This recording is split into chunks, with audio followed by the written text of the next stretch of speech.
डूंगरपुर जिले में बीजेपी और कांग्रेस पार्टी के बीच आदिवासियों को लेकर सियासत के साथ साथ जमकर घमासान देखने को मिल रहा है। एक तरफ डूंगरपुर विधायक गणेश घोगरा है तो दूसरी ओर बीजेपी नेता बंसीलाल कटारा। दरअसल नरेगा स्कीम के तहत श्रमिकों को काम मिलने के साथ उनके भुगतान को लेकर विधायक गणेश घोगरा बीते कई दिनों से कलेक्ट्रेट के आगे धरने पर बैठे हुए हैं। इसको देखते हुए भारतीय जनता पार्टी के नेता बंसीलाल कटारा भड़क उठे। कटारा का कहना है कि गणेश घोगरा का ये धरना केवल भ्रम पैदा करने वाला है और विधायक श्रमिकों के साथ साथ तमाम आदिवासी भाई बहनों को बहकाने का काम कर रहे हैं और ये केवल उनका एक तरह का पॉलिटिकल स्टंट है।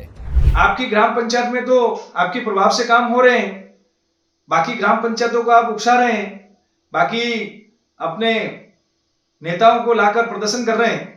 तो अगर आपकी ग्राम पंचायत में काम सैंक्शन हुए हैं तो बाकी के ग्राम पंचायत में काम आपको सैंक्शन कराने चाहिए थे।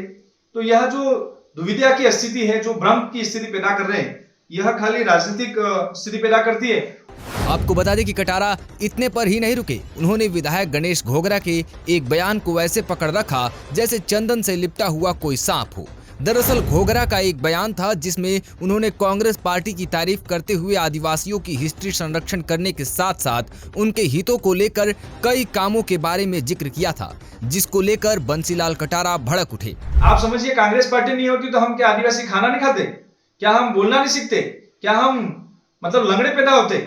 यह आपकी मानसिकता प्रदर्शित करती है कि आपके कांग्रेस में किस तरह के संस्कार दिए जाते हैं, हमारे आदिवासी समाज को नीचा दिखाने का काम कर रहे हैं। हालांकि बंसीलाल के इस स्टेटमेंट पर गणेश घोगरा का गुस्सा भी फूट पड़ा, जिसके बाद उन्होंने पलटवार करते हुए भाजपा पर भ्रष्टाचार के कई गंभीर आरोप लगाए, जिससे डूंगरपुर जिले में हड़कंप मचा हुआ है। आखिर डूंगरपुर विधायक ने कटारा को क्या जवाब दिया, आप भी जरूर सुनिए। सब कुछ कर रहे थे, क्या बोल रहे थे?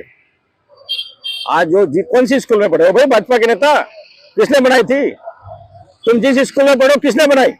आपकी सरकार थी क्या? भारतीय जनता पार्टी की सरकार थी जिस स्कूल में पढ़े हो?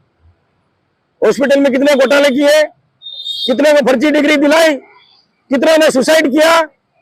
हमारे पास भी आंकड़ा है इनका। इनके गांव में सुसाइड क्यों किया लड़के ने? कितने पैसे खाए, कितनी फर्जी डिग्रियां दिलाई तुमने, हॉस्पिटल में कितनी गड़बड़ी की? लेकिन हम चुप है, इसका मतलब ये नहीं कि हम बोल रहे हो, तुम बोल रहे हो और हम सुन रहे हैं। भारतीय जनता पार्टी के काले कारनामे आम जनता जानती है, वो समय आने पर बताएगी कि तुम अभी क्या कर रहे हो, कितने कर्मचारियों को परेशान कर रहे हो, आज अधिकारियों को परेशान कर रहे हो, एसआईआर के नाम पर परेशान कर रहे हो। आज बिल्कुल कर्मचारी डरा हुआ है। कई बीएलओ ने सुसाइड कर लिया।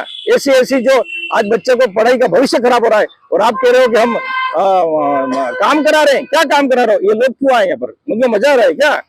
हमको यहाँ बैठने में मजा आ रहा है क्या? और पहली बार मैं धरने पर नहीं बैठा हूँ। मैं मेरी सरकार में, कांग्रेस के कार्यकाल में विद्युत विभाग में भी धरने पर बैठा हूँ। एसडीएम को भी वहां पट्टा नहीं दे रहा था, वहां भी लोगों ने ताला बंद किया, वहां भी धरने पर बैठा हूँ। और पुलिस प्रशासन के खिलाफ भी धरने पर बैठा हूँ। मैं कोई ये नहीं कह रहा हूँ कि राजनीति चमकाने के लिए बैठा हूँ। अगर जनता के साथ अन्याय हो रहा है, जनता को रोजगार नहीं मिल रहा है, तो मेरा कर्तव्य है उनकी आवाज उठाऊं, गरीबों का सहारा बनूं। मैं कोई राजनीति नहीं चमकाना चाहता हूँ। इनके रोजगार मिल जाए तो हम उठ जाए। हमारी तीन ही मांगे, नरेगा में इनको रोजगार मिल जाए सबको धरातल पर। दूसरी बात है फसल मुआवजा, फसल खराब हो गया है, इनको इनके खाते में पैसा जमा हो जाए। और तीसरी मांग है मेट कारीगर का भुगतान अभी तक बाकी है, वो भुगतान हो जाए। ये तीन ही तो मांग है, इसमें राजनीति की बात कहाँ आती? तो राजनीति कर रहे हैं तो राजनीति का मतलब ये है कि जनता के लिए लड़ना, जनता के दुख दर्द क्या है उनमें भागीदारी बनना, उनकी आवाज उठाना, उनका काम करना, ये है राजनीति। तुम्हारे जैसे गंदी राजनीति नहीं कर रहे हैं। महाबाड़ी के नाम पर 1.5 लाख रुपए वसूल रहे हैं। जैसे संविदा कर्मी, नर्सिंग कर्मी थे, उनको हटाकर उनसे भी 1-1 लाख रुपया लिया। कौन भ्रष्टाचार करता है? सबसे चोर अगर हिंदुस्तान में कोई पार्टी है तो वो भारतीय जनता पार्टी और भारतीय जनता पार्टी के नेता हैं।